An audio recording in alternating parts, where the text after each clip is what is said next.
好，接下來關心的是這一條鐵路哦，中伊鐵路是否可以讓伊朗破局呢？另外，今天也會關心另外一條，就是中朝列車現在重新的復駛了，是否改寫東北亞的格局？川普現在另外一方面開啟的是一個全球的核武競賽，為什麼這麼說？等一下我們一起來看。好，來趕快看到的是中東的戰火現在改變了整體的格局，就在美國跟以色列持續的對伊朗發動軍事攻擊的時候，另外一條是悄悄的戰略通道正在重寫整個歐亞的地緣政治格局，那就是中伊鐵路了。今天要來特別關心到的是中伊鐵路，它可以讓中國到伊朗的貨運時間縮短到只有15天。主要是運送些什麼呢？過去的時候可以送這個電子設備、工業機械跟關鍵零組件等等，回程則是可以把石油啊、其他的能源給運回來。而中國跟伊朗其實在這一條鐵路還有過去在經貿上面就有很緊密的一個合作，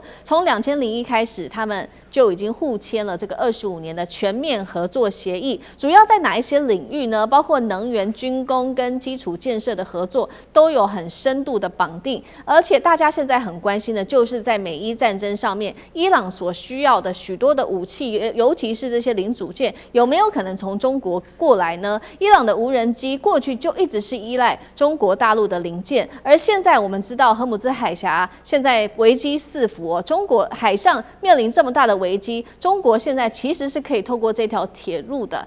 透過陸地來幫伊朗續命嗎？針對這條鐵路是否可以成為美伊戰爭的破局通道，聶老師怎麼解讀？OK， 我先分析一下中國的鐵路。大家從2004年他們好幾次的這個道路的提速啊，那個火車源非常慢，在2004開始提速之後，真的是一日千里啊。那大家都知道，大陸後來被形容為叫基建狂魔，就鐵公雞節，尤其是隨着這個高鐵這個部分是真的是嚇死人的進步。那我的這個了解，在2011年，大家知道當時有一條，就是他們當最早一個最有名叫中歐鐵路，從叫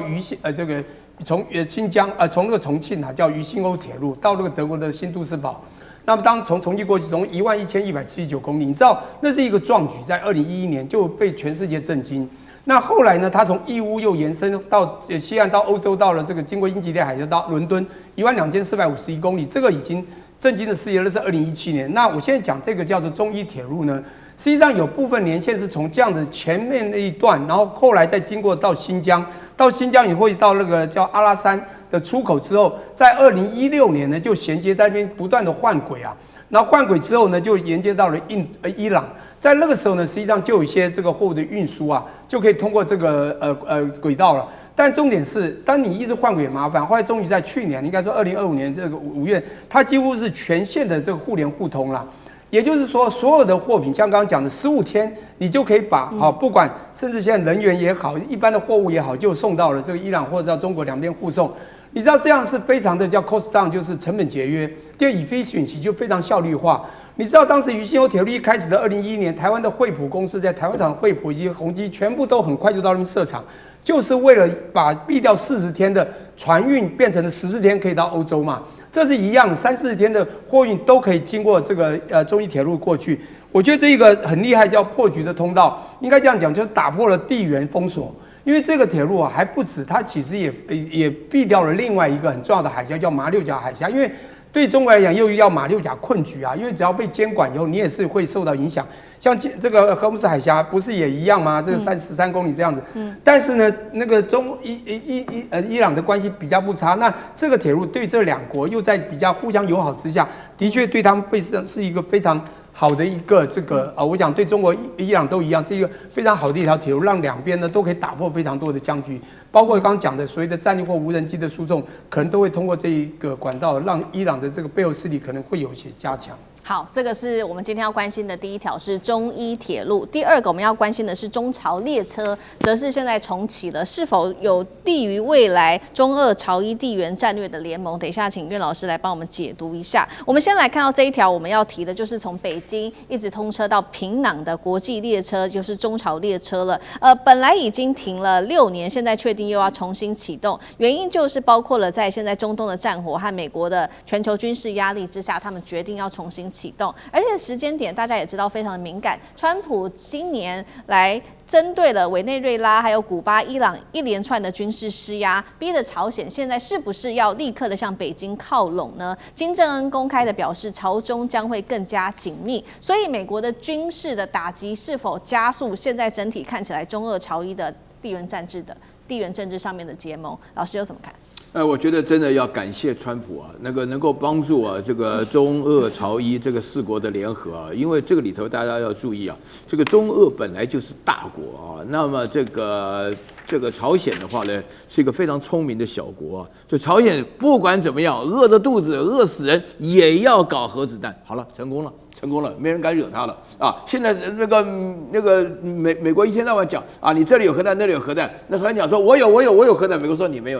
啊，就變成這個鬼樣子啊！現在伊朗的情況就是完全認知了啊，人家伊朗情況一個3000年的大國被打成這個鬼樣子啊，就覺得沒有那個理由就是什麼呢？以為就是那個哈梅內伊的話呢，原來已經接受說放棄核武，你只要一放棄核武，你就啥都沒有了，老虎沒有了牙齒，根本就跟個貓是差不多一樣的情況下，所以就在朝鮮本身的話呢，基於3項的因素，我這邊讓大家了解到，首先第一個，朝鮮它自己的封閉的狀態，跟中國原來就是有這個鐵路，因為大家可以看到朝鮮的地圖就是跟中國完全連着，一小塊的地方跟俄羅斯有連接的，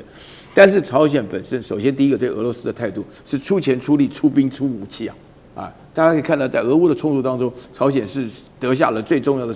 這個汗馬功勞啊，死了不少人吶，對不對？而且的話呢，就是確實讓俄羅斯非常感动，至少普丁非常感動。那普丁感動的話呢，普丁跟中國之間的話呢，就會說，大家湊在一起，因為中俄朝3國在一起的話呢，才能夠形成一個堡壘，對抗什麼呢？對抗日本。對抗韓國，對抗美國，對抗日北韓，所以中俄朝對抗日北韓，那朝鮮會覺得說這個情況對他來講底氣增加。還有第3點原因的話呢，現在伊朗要過來了，對不對？中俄朝之間的話，鐵路一通以後，那朝鮮的老百姓的話發覺穩定了，這個國際局勢對他來講穩定了，生活要改善了，生活改善跟中國改善沒有比中國的這種產品能夠源源不斷的運輸到朝鮮更重要，所以這個鐵路的開通是很自然的。就剛剛講到那個伊朗的那個鐵路，原來也是一樣，但是只是說路的經費比海運貴10倍啊，這個不方便而已。但是朝鮮這邊的話呢，反而借這個機會啊，得到了一個喘息的機會了，否則的話呢，大家拿朝鮮沒辦法，然後朝鮮現在的話呢，各方面表現的也還算是可以了，就這種情況。对，沒錯。好，所以朝鮮其實也是看到了這一次現在在國際局勢上面的動盪，包括了美伊戰爭，他們也意識到現在只有核武才能夠保命。那現在確實根據了最新統計，是來自於我們看到的是國際。最新統計是這個北韓現在也擁有大約是50顆的核彈頭，那麼而且是足夠可以裂變成材料，未來可以再製造40枚以上的核武，這是北韓哦。那伊朗的部分呢，有接近武器級60%的濃縮鈾。國際原子能總署是說，目前這一些呢都是放在伊斯法罕的龐大隧道裡面。那美國官員也說，如果伊朗加速的生產的話，1周到10天能製造1500公斤的武器級鈾，足以打造40到50枚的核彈。在這場戰爭之下，是否會讓伊朗還有北韓更加堅定，他們要繼續發展核武，會造成這樣的局面嗎？幹哥怎麼看？所以現在就有記者問盧比歐啊，他說：“我們的終極目的到底是什麼？終極目的當然是要這個讓伊朗不能再發展武器級的核武啊，對不對？不能讓它造核子彈啊。那請問一下要怎麼做？”他說：“對，你這個好問題。第一個要怎麼做？第二個，它到底在哪裡？說是伊斯法罕，因為美國的衛星怎麼繞啊繞啊，看了半天，奇怪，它沒有運出去啊，那始終在伊斯法罕。當然還有福爾多跟納坦茲啦，這3個伊朗的核設施基地，從去年6月被炸過以後，就沒有看到說這個大型的這個載重車跑來跑去、開來開去，有。”他們有查過，離心機被炸毀了，有運出來，可是核燃料到哪裡去了？對，所以盧比歐他講話也很實在，說在哪裡？你要先確定在哪裡，然後第二個派誰去，然後他就不經意講溜嘴，他就講了一句話，他說：“你們這些媒體要這個考慮的就是認為我們將來會派真的地面部隊介入的情況和實際的情況是落差很大的。”因為我們想說地面部隊介入海灣戰爭的，你多國部隊對往前衝啊，對不對？不是這樣。他的意思就是說，將來不是這樣，我們會派特種部隊去，而且我們還帶着國際能子源總署的專家，才能夠去確定他們的核設施已經被我們如果經過談判，都已經還給我們上繳國庫了。他這樣講的意思什麼意思？是要談判嗎？還是真的要出一支騎兵